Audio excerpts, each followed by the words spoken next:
దేవునికి మహిమ కలుగునుగాక. రండి, పరిశుద్ధ ఆదివారం మందు దేవుని ఆరాధనకు సిద్ధపడి దేవుని వాక్యాన్ని ధ్యానిస్తున్నటువంటి వారందరూ కూడా మరొకసారి దేవుని మాటలు వినడానికి సిద్ధపడి రావాల్సిందిగా కోరుతూ, ఈ 2024 సంవత్సరంలో 11 నెలలు గడిచిపోయినాయి. ఇంకా చివరి మాసంలోకి వచ్చేసాం. ఈ ఆఖరి నెలలో దేవుడు మనతో ఒక శ్రేష్టమైన వాగ్దానము ద్వారా మాట్లాడడానికి ఇష్టపడుతున్నాడు. ఆ వాగ్దానం ఏమిటంటే, యెహెజ్కేలు గ్రంథం 36వ అధ్యాయం 11వ వచనం. మీ మీద మనుష్యులను పశువులను విస్తరింపజేసేదను, అవి విస్తరించి అభివృద్ధి నొందును. పూర్వమున్నట్టు మిమ్మను నివాస స్థలముగా చేసి మునుపటి కంటే అధికమైన మేలు మీకు కలుగజేసేదనని, అప్పుడు నేను యెహోవానై ఉన్నానని మీరు తెలుసుకుంటారు. మునుపటి కంటే అధికమైన మేలు దేవుడు చేయబోతున్నాడు. Don't worry about anything what you last. మీరు ఏదైనా ఒకవేళ పోగొట్టుకున్నారేమో, ఏదైనా పొందలేక ఆలస్యం జరిగిందేమో, డోంట్ వరీ. మునుపటి కంటే అధికమైన మేలు ఈ 2025లో మీరు చూడబోతున్నారు. ఇప్పటికే ప్రపంచవ్యాప్తంగా అనేక దేశాలలో క్రిస్మస్ వేడుకలు చేసుకుంటున్నారు. నూతన సంవత్సర ఆరంభానికి సన్నాహాలు చేసుకుంటున్నారు. మనమైతే దేవుని వాక్యము ద్వారా సిద్ధపడదాం. 2025వ సంవత్సరంలో మునుపటి కంటే అధికమైన మేలు మీరు చూడబోతున్నారు. మునుపటి కంటే శ్రేష్టమైన కార్యాన్ని మీరు చూడబోతున్నారు. ఎందుకంటే నువ్వు గ్రహించని గొప్ప సంగతులను నేను ఇంక బోధిస్తానని దేవుడు వాగ్దానం ఇస్తున్నాడు. ఇర్మియా గ్రంథములో 33వ అధ్యాయంలో దేవుని యొక్క మాటలు మనం ధ్యానిస్తే, 33వ అధ్యాయంలో 3వ వచనంలో ఈ విధంగా వ్రాయబడి ఉందండి. నాకు మొర్రపెట్టుము, నేను నీకు ఉత్తరమిచ్చేదను. నీవు గ్రహింపలేని గొప్ప సంగతులను, గూఢమైన సంగతులు నేను నీకు తెలియజేయబోతున్నాను. ఈ 2025లో దేవుడు నూతనమైన కార్యాలు, అద్భుతమైన క్రియలు చేయడానికి నేను సిద్ధపరుస్తున్నాడు. నన్ను ఒకటే అడుగుతున్నాడు, నాకు మొరపెట్టండి, నేనే మీకు ఉత్తరం ఇస్తాను.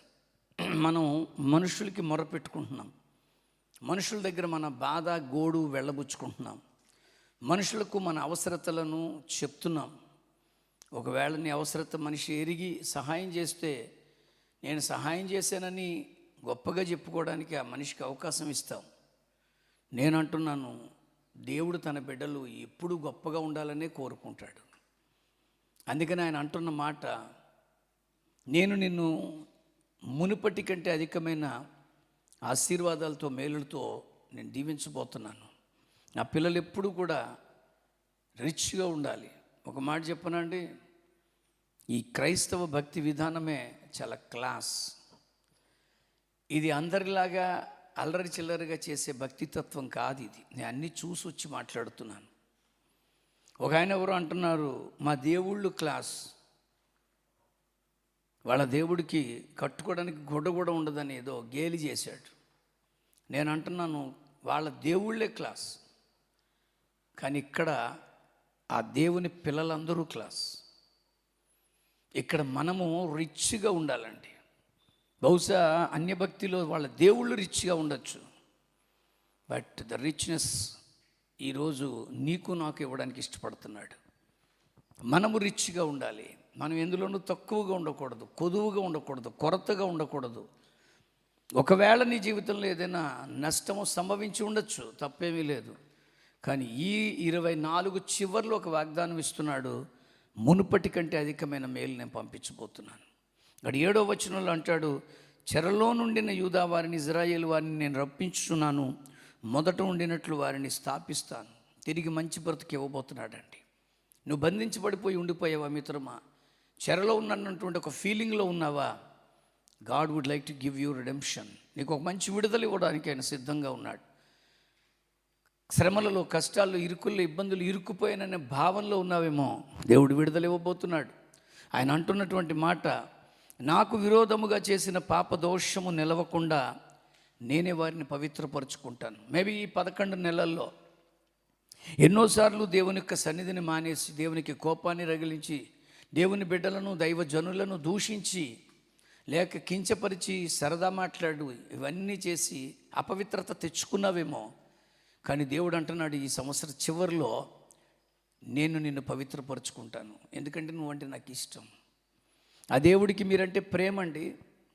ఆ దేవుడికి నువ్వంటే ఒక కన్సర్న్ ఉందండి. అందుకనే అంటున్నాడు, నేనే వారిని పవిత్రపరుచుకుంటాను, వారు నాకు విరోధముగా చేసిన దోషములన్నిటినీ, తిరుగుబాటులన్నిటినీ క్షమిస్తాను. ఈ 2024 చివరిలో దేవుడు నీతో అంటున్న మాట, ఒక్కవేళ నువ్వు నాకు ఏదైనా పొరపాటుగా చేసిన, తిరుగుబాటుగా ప్రవర్తించిన, అవన్నీ నేను క్షమించబోతున్నాను. దేవుడు కొత్త కార్యం చేయబోతున్నాడండి, కొత్త కార్యము. ఆయన అంటున్న మాట ఏంటో తెలుసా అండి, నేను ఈ 2025 సంవత్సరంలో అద్భుతమైన కార్యాలను ఎడలు చేయడానికి ఉద్దేశించుకున్నాను. ఇక్కడి నుంచి మనం ప్రాక్టీస్ చేద్దాం. ఈ నెలంతా కూడా దేవుని దగ్గర కనిపెడదాం. God would like to perform a great miracle in coming days. ఖచ్చితంగా రాబోయే దినాల్లో దేవుడు అద్భుతం చేయబోతున్నాడు. ఇంకా ఏమంటాడో తెలుసా, భూజనులందరి ఎదుట వారు నాకు ఇష్టమైన పేరుగాను, స్తోత్ర కారణముగాను, ఘనతాస్పదముగాను ఉంటారు. నేను అలా చేసుకోబోతున్నాను. నాకు ఇష్టమైన బిడ్డలుగా మారిపోతారు. స్తోత్రార్పణ మీ ద్వారా నేను పొందుకోబోతున్నాడు. ఘనతకు ఆస్పదముగా దేవుడు మనల్ని చేయబోతున్నాడు. ఇంకేమన్నాడో తెలుసా అండి, నేను వారికి చేయు సకల ఉపకారములను గూర్చిన వర్తమానమును జనులు విని, నేను వారికి కలుగు చేసిన సమస్త క్షేమమును బట్టి, సమస్తమైన మేలును బట్టి ఆ జనులు భయపడి దిగులు పడే పరిస్థితులు రాబోతున్నాయి. ఈరోజు నిన్ను జోకులేసిన వాళ్ళు ఉంటారు. ఐఎస్ ప్రభు నమ్ముకున్నావు, నువ్వు మతం మారిపోయావు, నువ్వు అందులోకి వెళ్ళిపోయావు అని నిన్ను చాలా మాటలు అనొచ్చు. కానీ వాళ్ళందరూ సిగ్గుపడేటట్లుగా, వారందరూ దిగులు పడేటట్టుగా సమస్తమైనటువంటి క్షేమాన్ని దేవుడు నీకు ఇవ్వబోతున్నాడు. సమస్తమైనటువంటి మేలును నీకు ఇవ్వబోతున్నాడు. దానిని బట్టి ఆ జనులందరూ ఆశ్చర్యపడిపోతారు, వారు దిగులు పడిపోతారంట. యెహోవా ఇలా సెలవిస్తున్నాడు, ఇది పాడైపోయింది, దీనిలో నరులు లేరు, నివాసులు లేరు, జంతువులు లేవు అని మీరు చెప్పు ఈ స్థలములోనే. మిమ్మల్ని గురించి చాలామంది అని ఉంటారండి, వీడందులోకి వెళ్ళిన తర్వాత పాడైపోయాడు, వీడికి నవ్వు లేదు, సంతోషం లేదు, సమాధానం లేదని అనొచ్చు. టెంపరీగా ఆ పరిస్థితుల్లో నువ్వు ఉండొచ్చుగాక. కానీ రాబోయే దినాల్లో దేవుడు అద్భుతం చేయబోతున్నాడు. ఇప్పుడు నేను అంటున్నాను, అక్కడ అంటున్న మాట ఏంటో తెలుసా, ఎవరైతే అలాగ అన్నారో ఆ స్థలములోనే మనుష్యులైనను, నివాసులైనను, జంతువులైనను లేక పాడైపోయిన యూదా పట్టణములోనే, యెరూషలేము వీధుల్లోనే సంతోష స్వరమును, ఆనంద శబ్దమును, పెండ్లి కుమారుడి స్వరము, పెండ్లి కుమార్తె స్వరము వినబడబోతోంది. మరి ఆనంద కార్యాలు మీ ఇంట్లో జరగబోతున్నాయి, సంతోష దినాలు రాబోతున్నాయి. సిద్ధపడదాం ఈ నెల రోజులు. ప్రభువా, మమ్మల్ని 2025కి అనేకమైన శ్రేష్ఠ కార్యాలకి సిద్ధపరచు. మీ కొరకు ఆయన దాచుంచిన మేలు మీరు పొందబోతున్నారండి. అందుకని ఇంకా కొంచెం ముందుకు చదివితే ఏమంటున్నాడో తెలుసా, యెహోవా మంచివాడు, ఆయన కృప నిరంతరం ఉండును, సైన్యములకు అధిపతి యెహోవాను స్తుతించండి అని పలుకువారి స్వరము మరలా వినబడబోతోంది. ఖచ్చితంగా ఎవరైతే ఇప్పుడు నిన్ను గురించి, నన్ను గురించి కామెంట్స్ చేస్తున్నారో వాళ్ళందరికీ ఆశ్చర్యపడే రీతిగా మనల్ని చేయబోతున్నాడు దేవుడు. నిన్ను చేయబోతున్నాడు దేవుడు, నీ పరిస్థితిని చేయబోతున్నాడు దేవుడు. అందుకని అక్కడ ఇంకొక మాట అంటున్నాడు, మునుపటి వలె ఉండుటకై చెరలో ఉన్న ఈ దేశస్తులందరినీ నేనే రప్పిస్తున్నానని యెహోవా సెలవిస్తున్నాడు. మునుపటి వలె నీ దేవుడు అద్భుతం చేయడానికి ఇష్టంగా ఉన్నాడు. మునుపటి వలె నువ్వు తిరిగి సంతోషిస్తావు మిత్రమా. మునుపటి వలె దేవుడు నిన్ను ఆశీర్వదించడానికి సిద్ధంగా ఉన్నాడు. యెషయా గ్రంథములో ఆయన అంటున్నటువంటి మాట 65వ అధ్యాయంలో 17వ వచనంలో యెషయా ద్వారా దేవుడు మాట్లాడుతున్నటువంటి ఆ మాట నేను మీకు జ్ఞాపకం చేస్తున్నాను. ఇదిగో నేను క్రొత్త ఆకాశమును, క్రొత్త భూమిని సృజిస్తున్నాను, మునుపటివి మరవబడును, జ్ఞాపకమునకు రావు. ప్రియదేవుని బిడ్డలారా, దేవుడు జ్ఞాపకం చేసుకోడండి. ఇంకా మునుపటివి ఎప్పటికీ కూడా నువ్వు కూడా జ్ఞాపకం చేసుకోవద్దని దేవుడు చెప్తున్నాడు. మునుపటివి రావు, మునుపటివి జ్ఞాపకానికి తెచ్చుకోను. అదే యెషయా గ్రంథములో 43వ అధ్యాయంలో 18వ వచనంలో ఒక శ్రేష్టమైనటువంటి మాటను మనతో అంటున్నాడు.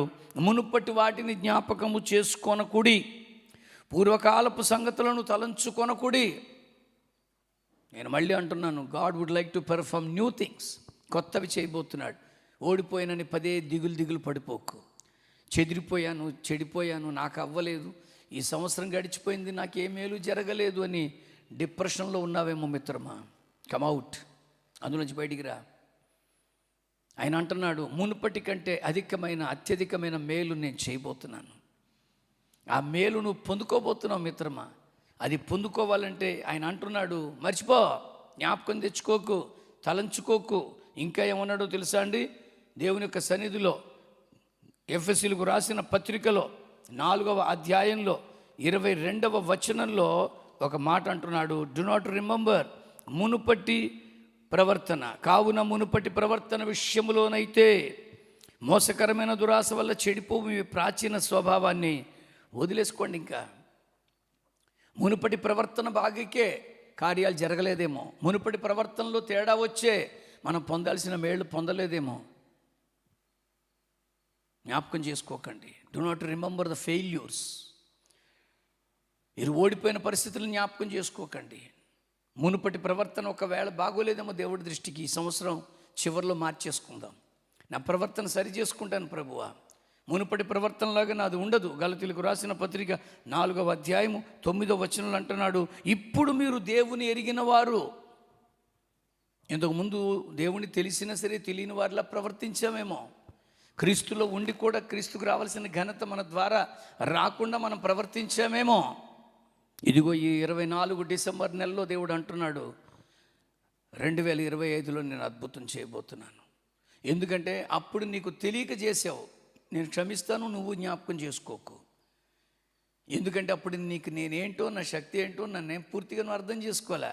ఇప్పుడు అంటున్నమాట, ఇప్పుడైతే మీరు దేవుని ఎరిగిన వారును, మరి ముఖ్యంగా అక్కడ మరి విశేషముగా దేవుని చేత ఎరగబడిన వారే ఉన్నారు. మీరెవరో దేవుడు తెలుసండి, మీ బలహీనత ఏంటో తెలుసండి, మీ బాధ ఏంటో తెలుసండి, మీరు ఎందుకు నమ్మకంగా ఉండలేకపోతున్నారో ఆయనకి తెలుసు. చర్చికి వెళ్దాం అనుకుంటున్నావు, వెళ్ళలేకపోతున్నావు. దేవుడికి ఇవ్వాలని ఆశ ఉంది కానీ ఇవ్వలేకపోతున్నావు. దేవుడి కొరకు ఏదో ఒక పని చేయాలని ఆశపడుతున్నావు కానీ చేయలేకపోతున్నావు. ఇవన్నీ ఆయనకి తెలుసు. అందుకని అక్కడ అంటాడు, కనుక బలహీనమైనవి నిష్ప్రయోజనమైనవి మూలపాఠముల మరలా మీరు తిరుగనేలా, మునుపటి వలె మరలా వాటికి దాసులై ఉండగోరనేలా.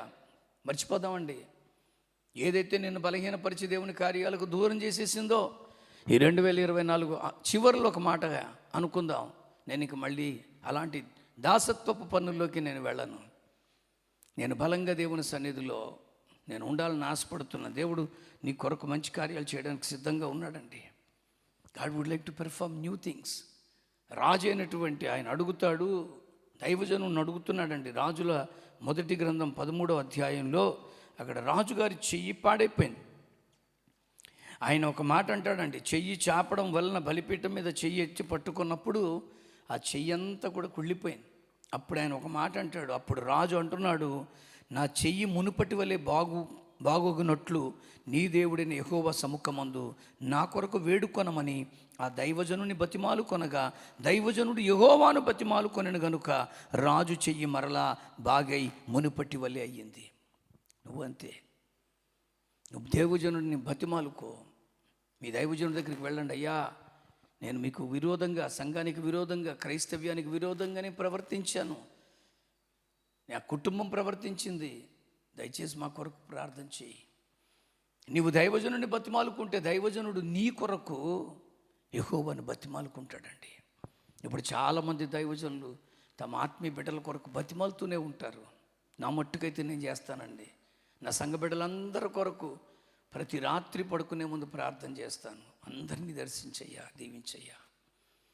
నువ్వు కూడా అడుగు, తిరిగి బాగుపడతావు. తిరిగి బాగు చేయబోతున్నాడు. అలాంటి ఒక శ్రేష్టమైన వాగ్దానాన్ని ఈ 2024 ఈ డిసెంబర్ మాసంలో నీతో అంటున్నాడు, మునుపటి కంటే అధికమైన మేలు నేను నీకు కలుగజేస్తాను. Don't worry, god would like to perform a new thing and a great thing. పరిశుద్ధులైన దేవా, కృపగల మా తండ్రి, పడిపోతున్నాం, చెదిరిపోతూ కృంగిపోతున్నామయ్యా. ఈ పరిస్థితులన్నిటి నుంచి మమ్మల్ని తప్పించి మా కొరకు చేయబడిన వాగ్దాన ప్రకారంగా మునుపటి కంటే అధికమైన మేలు మేము పొందినట్లుగా మమ్మల్ని మరల నూతనపరచు, మమ్మల్ని స్థిరపరచు. నీ కార్యములకు మమ్మల్ని నాయన ప్రభు సిద్ధపరచు. యేసుక్రీస్తు నామములో ప్రార్థించి పొందుకుంటున్నాం పరమ తండ్రి, ఆమెన్. తండ్రి అయిన దేవుని ప్రేమయు, రక్షకుడైన క్రీస్తు కృపయు, ఆదరణకర్త అయిన సత్యస్వరూపియగు ఆత్మ ఎందరైతే దేవుని దగ్గర పూర్వస్థితిని మరచి నూతనమైనటువంటి కార్యాలు పొందడానికి, మునుపటి కంటే అధికమైన మేలు పొందడానికి అడుగులు వేస్తారు, వారందరికీ సదా తోడే ఉండి నడిపించునుగాక. ఆమెన్. దేవుడు మిమ్మల్ని దీవించునుగాక. Praise the lord.